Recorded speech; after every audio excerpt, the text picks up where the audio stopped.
அன்பார்ந்த மாணவ செல்வங்களை,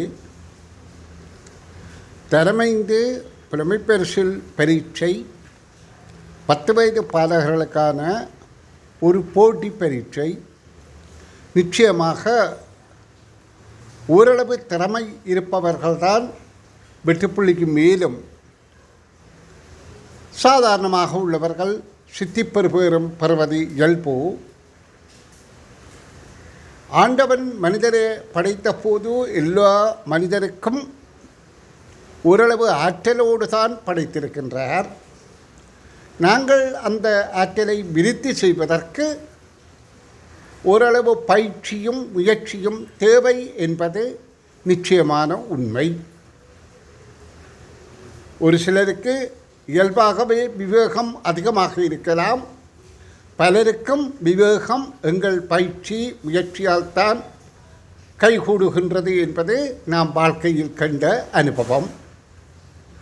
ஆகவே மாணவ செல்வங்களே, இடைவிடாது தொடர்ச்சியாக நான் பல காணொளிகள், அதாவது கருத்தரங்கு செமினார் என்ற ஒழுங்கிலே இது 11வது காணொளியாக பதிவேற்றம் செய்கிறேன். இதேபோன்று பல காணொளிகள் தொடர்ச்சியாக பதிவேற்றம் செய்வேன். அவற்றை பார்வையிட்டு நல்ல பலன் பெறுமாறு மிகவும் அன்புடன் கேட்டுக்கொள்கின்றேன். நன்றி. தொடர்ந்து பாருங்கள். வேளையிலே நாங்கள் 2026ஆம் ஆண்டு திறமைந்து புலமை பரிசில் பரீட்சையிலே வெற்றி கொள்வதற்காக அதீத முயற்சியாக காலை வகுப்பில் ஈடுபட்டிருக்கிறோம். நாங்க கடந்த கால அரச பரீட்சை தாள்களில் 10 வருட அரச பரீட்சை தாள்களை மிக விரைவாக மீட்கின்ற முயற்சி. நிச்சயமாக இந்த 10 வருட அரச பரீட்சைத்தால் அனைத்து வினாக்களுக்கும் நீங்க சரளமாக விடையளிக்கிற விளக்கம் தெளிவாக பெற்றுவிட்டீர்களா இருந்தால், அதாவது நான் கூறுவது அல்ல, நீங்கள் விளங்கி கிரகித்து கொண்டால் நிச்சயமாக இந்த பரீட்சையில வினாத்தாள் 1ல சிறந்த பெறுபேறு பெறலாம். பாறைக்கு இன்னும் நித்திரை கலக்கம் விட்டு போக இல்லை. கொஞ்சம் முகத்தை தண்ணியை ஊற்றி கழுவி போட்டு வகுப்பில் ஈடுபட்டால் அந்த நித்திரை கலக்கம் போயிடும் என்பதை தெரிந்து கொள்ளுங்க. சரி பிள்ளைகள், நான் உங்களுக்கு இப்ப இன்று தொடர்ச்சியாக நேற்றைய தினம் கற்றதில் இருந்து தொடர்ச்சியாக கற்க வேண்டிய வினாக்களுக்கு விடை காணுகின்ற விளக்கங்கள் தரப்போறன், கவனியுங்கோ.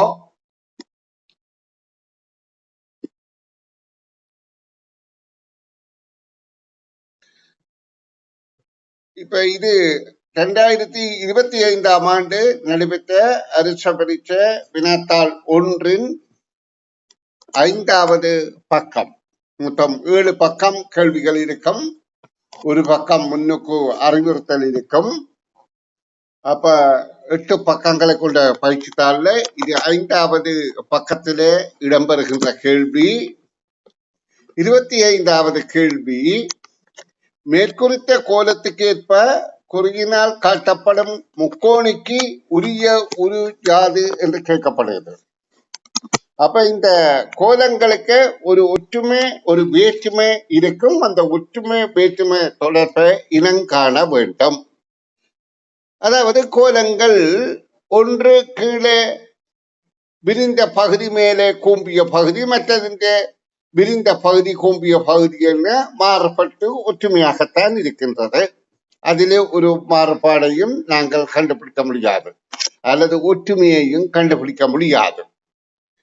ஆனால் இப்ப அந்த முக்கோணங்களுக்குள்ள இருக்கிற புள்ளிகளின் எண்ணிக்கையை நாங்கள் கணித்து அதற்கு விட காண முயற்சித்தால், இந்த விட பொருத்தம் என காண முயற்சித்தால், முதலாவதில் இந்த அதாவது வினாக்குறி முதலாவது தரப்பட்டிருக்கு. அது என்ன வரும் என்பதை எங்களுக்கு இன்னும் தீர்மானிக்க முடியாது. அதாவது இது வருமா இது வருமா இது வருமா என்பதை இன்னும் தீர்மானிக்க முடியாது.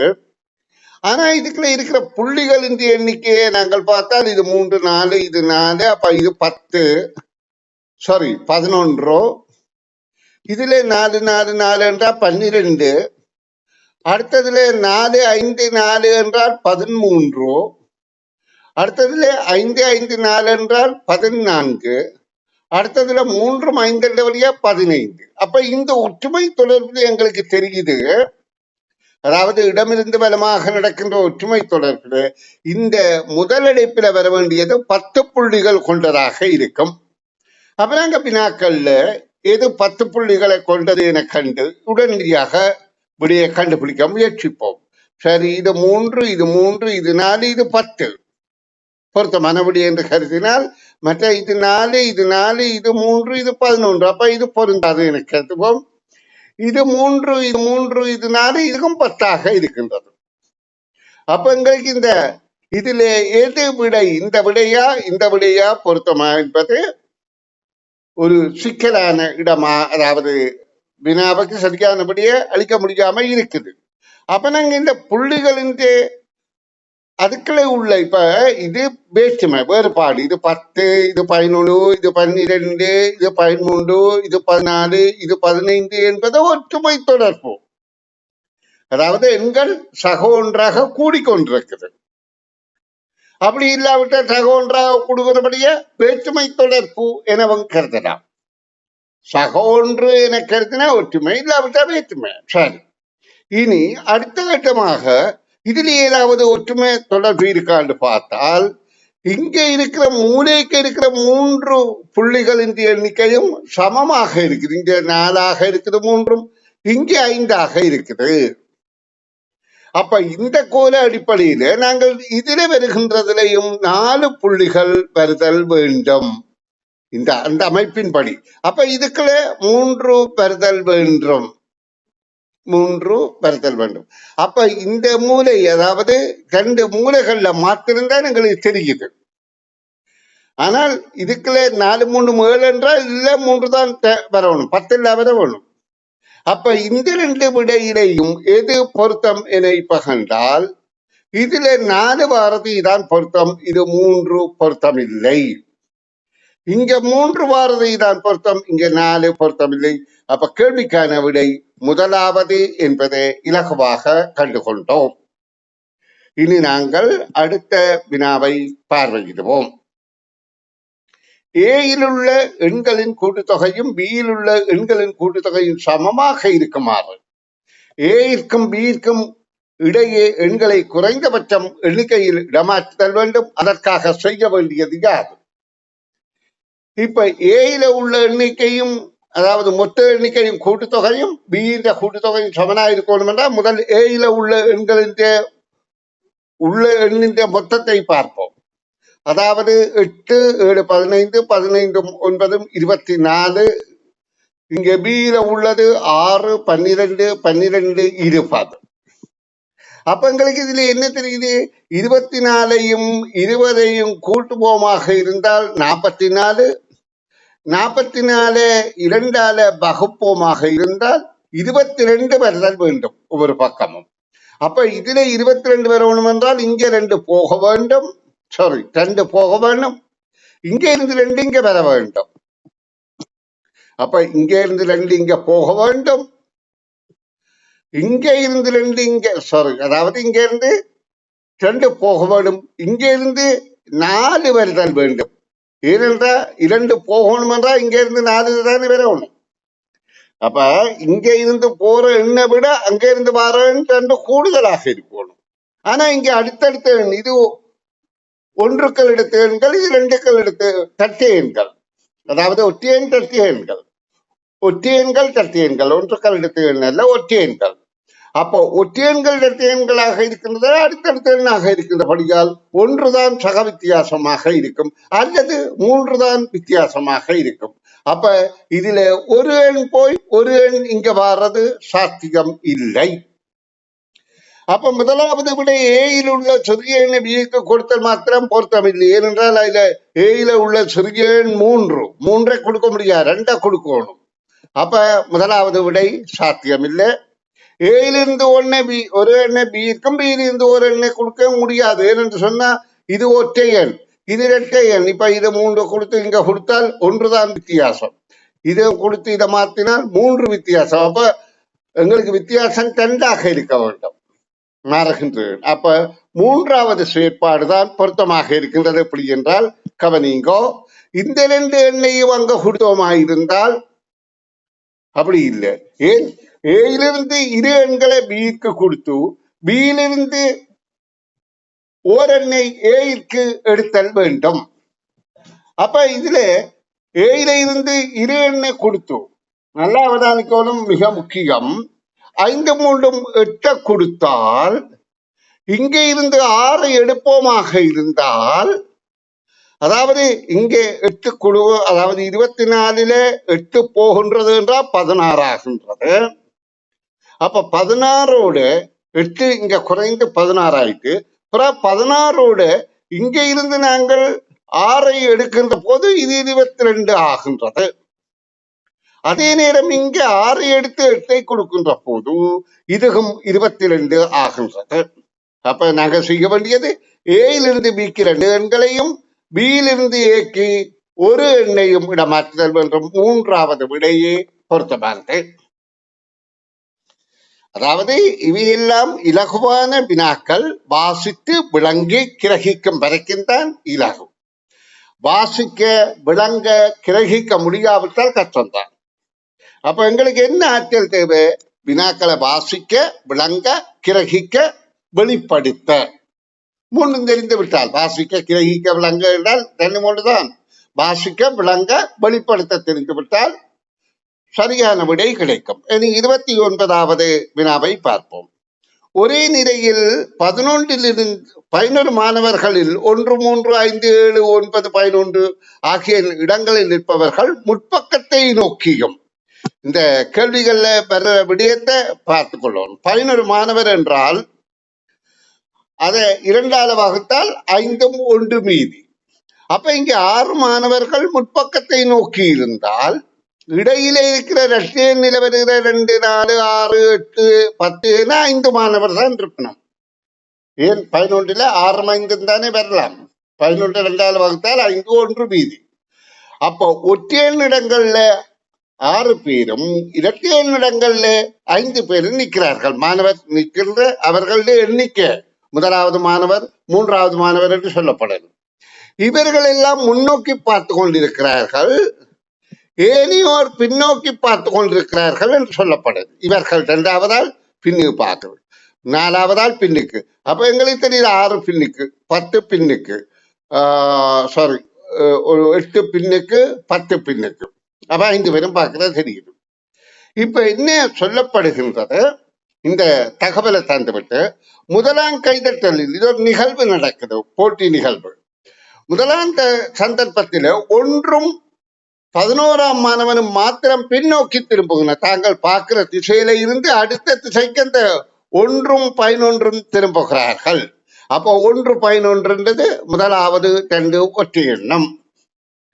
அடுத்தது திரும்ப கைதட்டேக்க 2ம் 10ம் மறுபக்கம் திரும்புகிறார்கள், அவங்க பார்க்கிற திசைக்கு எதிராக திரும்புகிறார்கள்.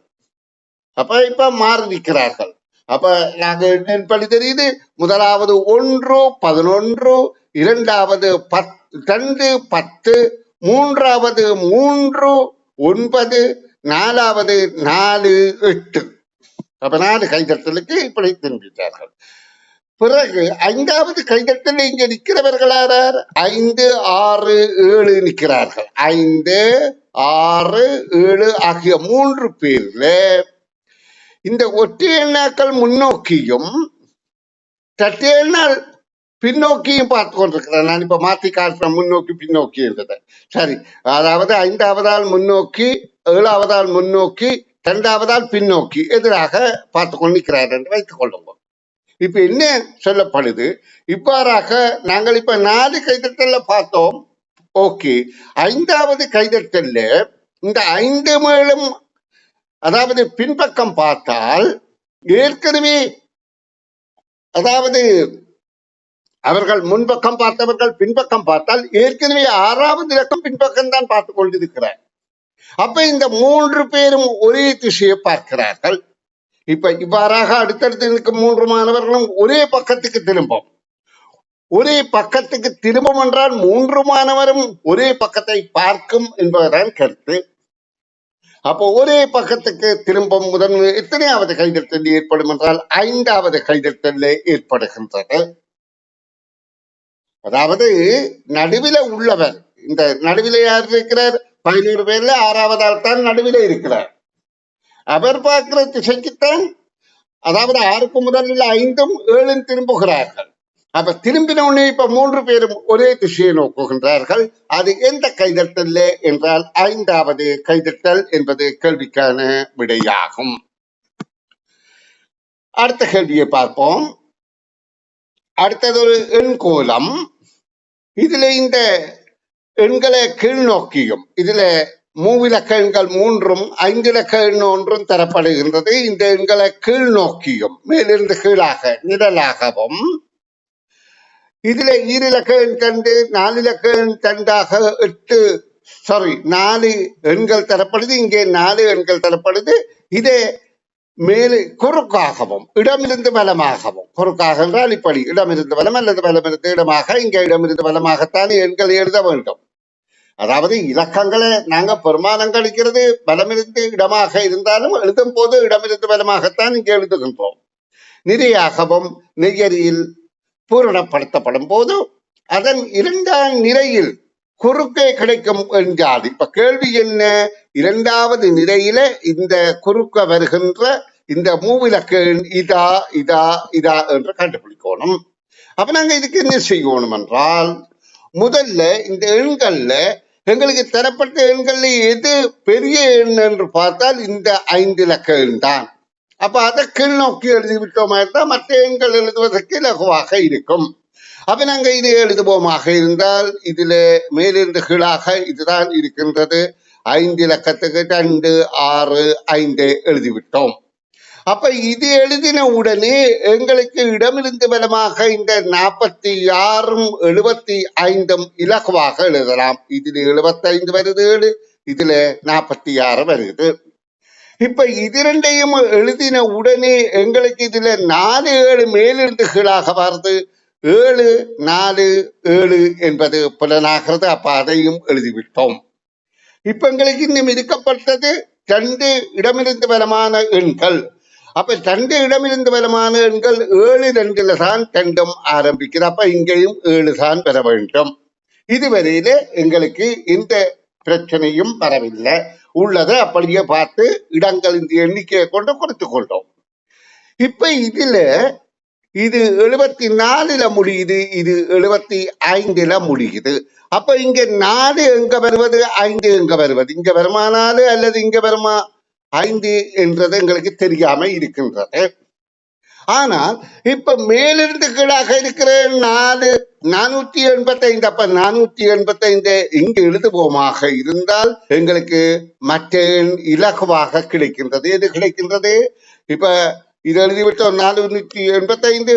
அப்ப 7, 2, 7, 4, 7, 2, 7, 5 இங்க வந்து விட்டது. அப்ப இந்த 2ஐ நிரப்பின உடனே இறுதியாக இப்ப மேலிருந்து கீழாக இருக்கிறது 707. அப்ப இதுல 0. இப்ப எங்களுக்கு கேள்விக்கான விடை கிடைத்து விட்டது. என்ன விடை?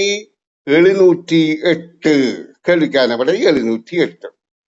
அப்ப இந்த தகவல்களை இப்ப நான் விளங்கப்படுத்தவே 2-3 நிமிடம் எடுக்குது. நீங்க விளங்கிக் கொள்வது மிக விரைவாக விளங்குகிறதான் திறமை, ஆற்றல். விளங்கிவிட்டால் உங்களுக்கு 2.5 புள்ளி இதிலே கிடைக்கும். அந்த மாதிரி தான் இந்த கேள்விகளை இலகுவாக புரிந்து கொண்டு விளங்கி விடையளிக்க பயிற்சி பெறுங்கள். நிறைய பயிற்சித்தால் செய்கின்ற போது அந்த பயிற்சி உங்களுக்கு தாராளமாக கிடைத்துவிடும். பின்வரும் வடிவத்தை முக்கோண வடிவமாக பூரணப்படுத்துவதற்கு தரப்பட்டுள்ள சிறிய சதுர வடிவங்கள் முக்கோண வடிவங்கள் எத்தனை குறைந்தபட்சம், இந்த சொல்லுக்கு முக்கியத்துவம் கொடுக்கணும், குறைந்தபட்சம் சேர்த்தல் வேண்டும். அப்ப குறைந்தபட்சம் என்றால் இதை முக்கோணமாக மாற்றுறது என்றால் நாங்கள் இப்படியும் மாற்றலாம். இதை இப்படி கீறி இப்படியாக கொண்டு வந்து இப்படியும் கொண்டு வந்து முக்கோணியாக்கலாம். அப்படி இல்லாவிட்டால் இந்த முக்கோணிய வேற வடிவமாக ஆக்குறால் இப்படியாக கொண்டு வந்து இதோட இணைத்தும் முக்கோணிய ஆக்கலாம். அப்படி இல்லாவிட்டால் இப்படியும் கொண்டு வந்து இதுல இருந்து ஆரம்பித்து இப்படியும் வந்து முக்கோணிய ஆக்கலாம். ஏதோ ஒரு 3 வகையில முக்கோணிய ஆக்கலாம். அப்ப இதுல குறைந்தபட்சம் வர வேண்டுமாக இருந்தால், குறைந்தபட்ச எண்ணிக்கையாக இருக்கணும் என்றால் எங்களுக்கு தெரிய வேண்டும் இதுதான் சாத்தியமானது. அதாவது இந்த முக்கோணத்தை இப்படியாக அமைத்தல் வேண்டும். அப்ப நாங்க அந்த கோலத்திலே அமைக்கின்ற போது இப்ப நாங்கள் கண்டோம் இந்த முக்கோணியை இப்படியாக அமைத்தல் வேண்டும் என்றால் இதுக்குள்ளே ஒரு சதுரம் வரும், பிறகு இங்கு ஒரு சதுரம் வரும் பாருங்க. அப்ப ஒரு சதுரம், 2 சதுரம், ஒரு முக்கோணம், 2 முக்கோணம், 3 முக்கோணம். அப்ப 2 சதுரங்களும் 3 முக்கோணங்களும் தான் குறைந்தபட்ச எண்ணிக்கைக்கு பொருத்தமாக இருக்கின்றது. அப்ப 2வது விடை மிக மிக பொருத்தமாக இருக்கின்றது. நாங்கள் இனி அடுத்த பக்க வினாவுக்கு விடை காணும் முயற்சியில் ஈடுபடுவோம்.